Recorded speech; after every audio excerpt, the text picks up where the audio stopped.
about the generations, and this still applies to the military because obviously you've got multi-generations. Hello. The older leaders, blah, blah, blah. There's a lot of older leaders now getting involved in training. There's youngsters coming up.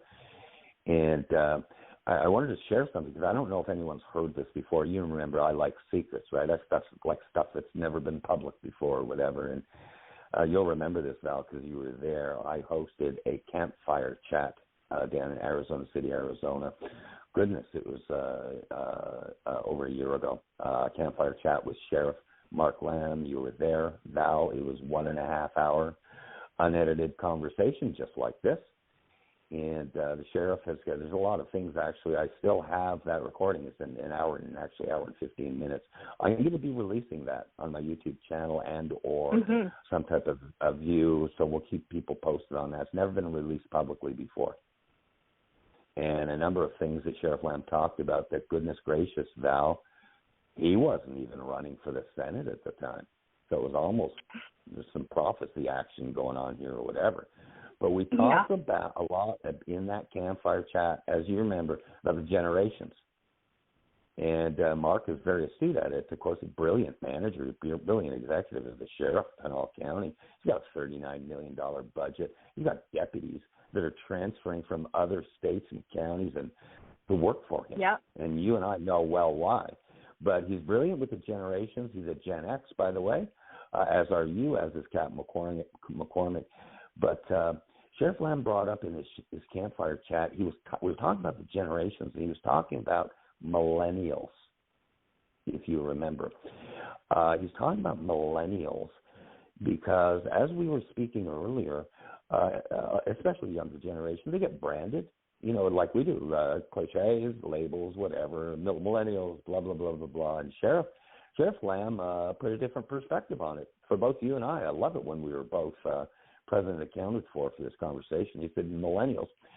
He had talked to a special forces guy. He was a leader. I really don't know who it was, but he had Sheriff Lamb meet a lot with military and law enforcement people around the country. Can you imagine? He's got his own TV network.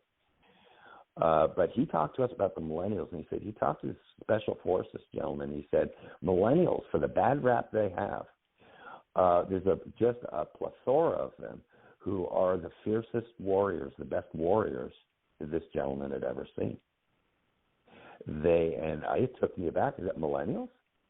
He said, yeah, and they're actually pissed at the other millennials who gave them a bad label, right, Val? But he said, yeah, millennials, they're young, obviously. Most of them, they're late 20s and 30s, basically 25 to 40. He said the difference with them is they're brilliant with technology, and so much of the military is just technology now. But there's a warrior element of it. They're fierce, like their grandparents were. Great warriors. And I think, wow.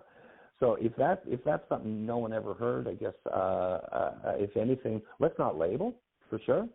All generations they can bring their own gifts and everything else. And like you and I do, Val, we need to learn from other generations. We need to respect other generations. And there's stuff as a boomer I've learned from you. There's stuff you've learned from me, and on and on. So, but that was a real eye-opener to me with Sheriff Lamb defending millennials and giving me real hope. Because I'm hearing a lot about that with some of the Gen Zs, too.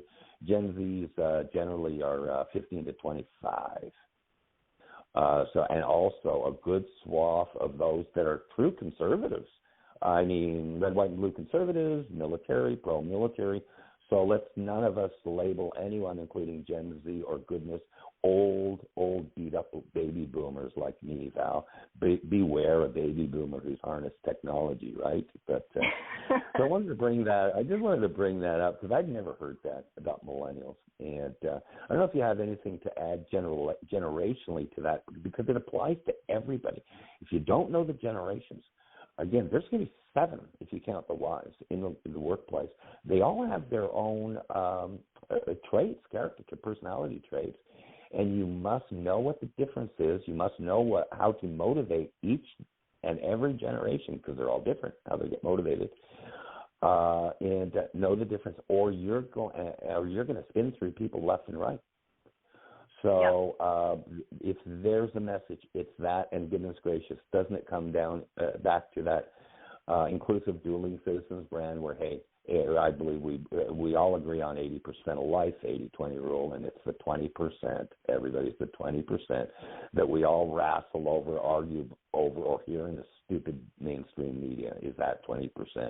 I believe most of us are 80%ers. We love family, we love friends, we're faithful, we believe in communities, the whole shebang, education, goodness gracious.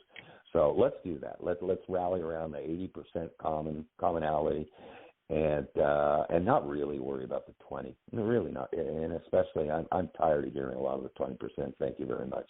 Some of the shrillness and the wokeness that we hear. So there we go. There's another little monologue of the day, Val. You always get these little monologues out of me. There you